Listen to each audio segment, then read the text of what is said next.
Hola amigos, ¿cómo están? Bienvenidos a La Voz del 21. Mi nombre es Mayra Calderón y vamos a analizar lo dicho ayer por el presidente de la República, específicamente en esta entrevista que ha sido publicada por CNN en español, que le hizo el periodista Fernando Rincón, donde le consulta sobre básicamente Bolivia, cederle paso a que tenga entrada al mar. Lo había dicho antes de ser candidato, inclusive cuando visitó Bolivia, y el presidente lo reconoce. Pero cuando se le hace la pregunta directamente, él deja abierta esta posibilidad. Vamos a conversar sobre este tema con Carlos Hackanson, abogado constitucionalista, que ya se encuentra conectado con nosotros. ¿Cómo está? Muy buenas tardes. Muy buenas tardes, Mayra. Gracias por la invitación.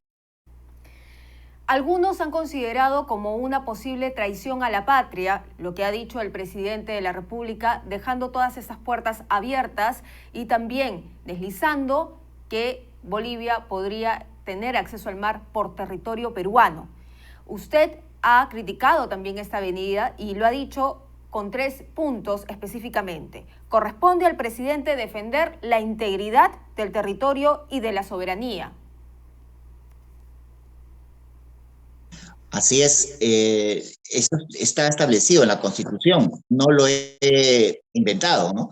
Es el inciso 15 del artículo 118 de la Constitución peruana que establece las competencias que corresponden al jefe de Estado. Y también ha dicho que no cabe referéndum, o sea, previa, mejor dicho, sobre si es que el pueblo peruano quiere cederle paso a Bolivia para que tenga acceso al mar. Claro, en la misma Constitución, en el artículo 32, en el párrafo final, establece que no cabe convocar referéndum contra tratados internacionales que estén en vigor.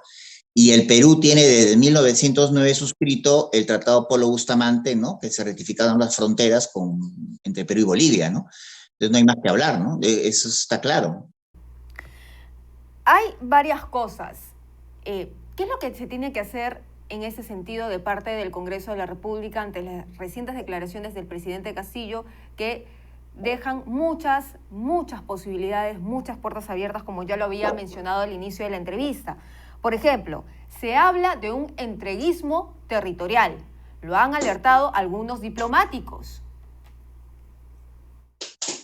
Sí, yo lo que creo es que se ha producido con la entrevista una, digamos, declaración de intenciones del presidente, si fuese el caso, no está agendada, pero lo ha mencionado.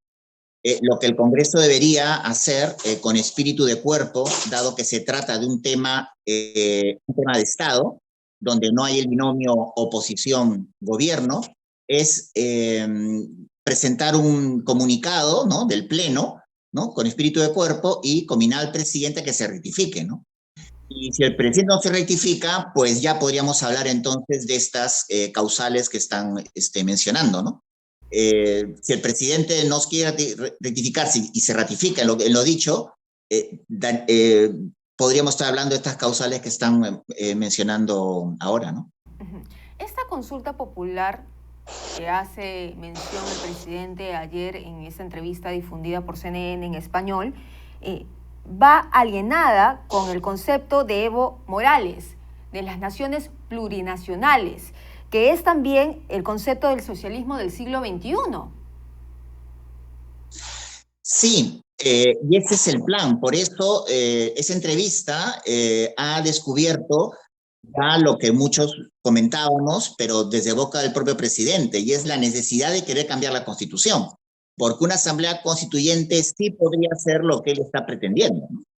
Con un cambio, con la asamblea constituyente. Entonces, es un escollo para los propósitos que se ven que están no muy detrás, ¿no?, de las intenciones, ¿no? Por eso es, y eso terminaría alineándonos, ¿no?, con el Foro de Sao Paulo, ¿no?, y estas constituciones del socialismo del siglo XXI, ¿no? Si el presidente no se rectifica y mejor dicho, ratifica en su intención de darle una salida al mar a Bolivia, ¿en qué, digamos, estamentos podríamos caer? Porque ya lo han dicho algunos congresistas, esto es traición a la patria. ¿Cómo se procesaría Bueno, en ese sentido? si el Congreso pienso que conmina al presidente a rectificarse y este no lo hace, ya hay una declaración de intención, ¿no?, del presidente, ¿no?, aunque no esté agendada, ¿no? Y esa declaración de intención, pues, primero va contra la Constitución, obviamente, ¿no?, porque el presidente tiene el deber de cumplir y hacer cumplir la Constitución. El presidente tiene que defender la soberanía y la integridad, ¿no?, del territorio patrio. No cabe un referéndum para estas materias, como ya hemos señalado, revisar el último párrafo del artículo 32. Y finalmente, esta ratificación del presidente, sé que no se rectifica, podría configurar, ¿no?, lo que es una traición a la patria, a los deberes patrios, ¿no? Sobre todo que el presidente es un jefe de Estado que personifica a la nación, ¿no? Entonces, esto ya sería una materia, ¿no?, de interpretación por parte, pues, del Pleno, ¿no? Pero ahora hay una declaración de intenciones. El Congreso debería hacerlo rectificar, ¿no? Y el presidente cuanto antes salir a televisión, no para hablar mal del periodista que lo entrevistó, sino para rectificar este tamaño error que ha cometido, ¿no? ¿Cuál es la lectura que usted le da a las declaraciones del presidente, ya dejando de lado el rol que debe cumplir el Congreso? Personalmente, en su expertise dentro del derecho, ¿cómo lee las declaraciones del presidente? Bueno, que es un presidente que, si bien tiene, digamos, que tiene el deber, ¿no?, y la facultad de personificar, ¿no?, a la nación, conforme a las disposiciones constitucionales, actúa al margen de ellas, ¿no? Entonces, es una cosa lo que puede declarar, pero el mismo día o al día siguiente puede declarar otra cosa, ¿no? Entonces, puede decir, no somos de determinada ideología, pero luego hace una declaración que corresponde a esa ideología, ¿no? O no vamos a cambiar la Constitución a menos que el pueblo lo pida, pero ya de una manera se está dando a entender que quiere convocar un referéndum, ¿no? Entonces, decodificar, ¿no?, al presidente de la República resulta, podríamos decir que es una persona que no guarda una línea clara de cara a la comunicación con el público, pero sí creo internamente que él sabe lo que quiere hacer, ¿no? Y eso que quiere hacer, el ejemplo lo hemos tenido ayer, dista mucho de lo que la Constitución dispone, ¿no?, y que los peruanos queremos también, ¿no? En un escenario donde ya el Congreso decide acusarlo por traición a la patria, porque eso depende de muchos elementos todavía, ¿qué es lo que sigue después? ¿Se ha visto antes un proceso Vamos a igual? ver. Vamos a ver, lo que considero es lo siguiente, ¿no? Aquí estamos ante un tema de Estado, ¿no? Esto es algo similar al diferendo marítimo que hemos tenido con Chile, ¿no? Durante 3 gobiernos, Toledo, García y Humala, se mantuvo un mismo equipo, todos hemos estado juntos, ¿no?, pendientes, ¿no?, de una misma línea, ¿no? Este es un caso similar, no igual, pero similar, ¿no? Entonces, yo no concibo en el Congreso que podamos hablar del binomio los parlamentarios del gobierno y de la oposición. Aquí hay un claro deslinde. Y ahí se podrá conocer los parlamentarios de qué lado están, ¿no? Se puede discrepar en varias políticas, es parte de la democracia, pero hay temas de Estado que no están sometidos a la opinión, ¿no? A un tema de discusión, ¿no?, como el integridad del territorio patrio, ¿no?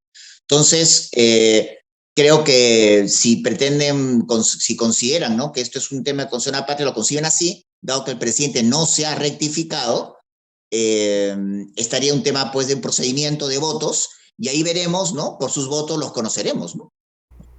¿Y estos votos podrían, digamos, concretarse en una vacancia? ¿Cómo sería el proceso disciplinario contra el presidente de la República? Digamos, si es acusado socialmente, tendría que interrumpirse, suspenderse el ejercicio de la presidencia hasta que resuelva sus temas, ¿no?, en el Poder Judicial, ¿no? Tenía que suspenderse el ejercicio de la presidencia, ¿no?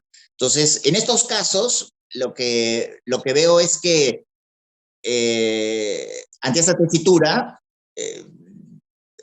lo más lógico es que el presidente, llevando las cosas al extremo, es que el presidente renuncie antes, ¿no?, antes de someterse digamos, a un proceso de naturaleza, ¿no? pero en el Perú rara vez eso ocurre, ¿no? Bueno, ocurrió con Pedro Pablo Kuczynski ante la posibilidad de acusarlo, de vacarlo, él renunció.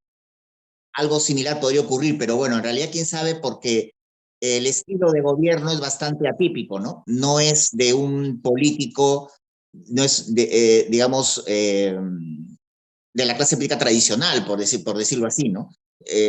Y eso no lo va conociendo ahora durante el gobierno, ¿no? Lo que está claro es que el presidente habla, propone, al margen de lo que diga la Constitución. Constitución que, por cierto, no juró. Al periodista le dijo que era presidente bajo esta Constitución, pero esta Constitución que no juró. Juró por una Constitución que no existe, ¿no? Y eso ya era un mal asunto. Él le han debido, de una manera, no darle por reconocida la investidura o su proclamación como presidente hasta que no jure, eh, respetando por la Carta del 93, ¿no? Muy bien, muchísimas gracias, doctor Hackanson, por estar con nosotros aquí en Perú 21 TV. Le agradezco su presencia. Muy amable. A ti, Mayra, muchas gracias por la invitación. Bien, era entonces el doctor Carlos Hackanson, abogado constitucionalista, quien nos ha hablado y nos ha desmenuzado cuáles son los artículos que deben intervenir. Es el presidente quien personifica la defensa de la soberanía nacional. Y ya varios diplomáticos, este es un tema grave, se han manifestado sobre el tema. Han hablado sobre un entreguismo territorial y el presidente podría ser acusado si es que no se rectifica cuando el Congreso tenga que hacer pues esta solicitud pidiendo las explicaciones del caso. Esta es la información, nosotros vamos a regresar más adelante.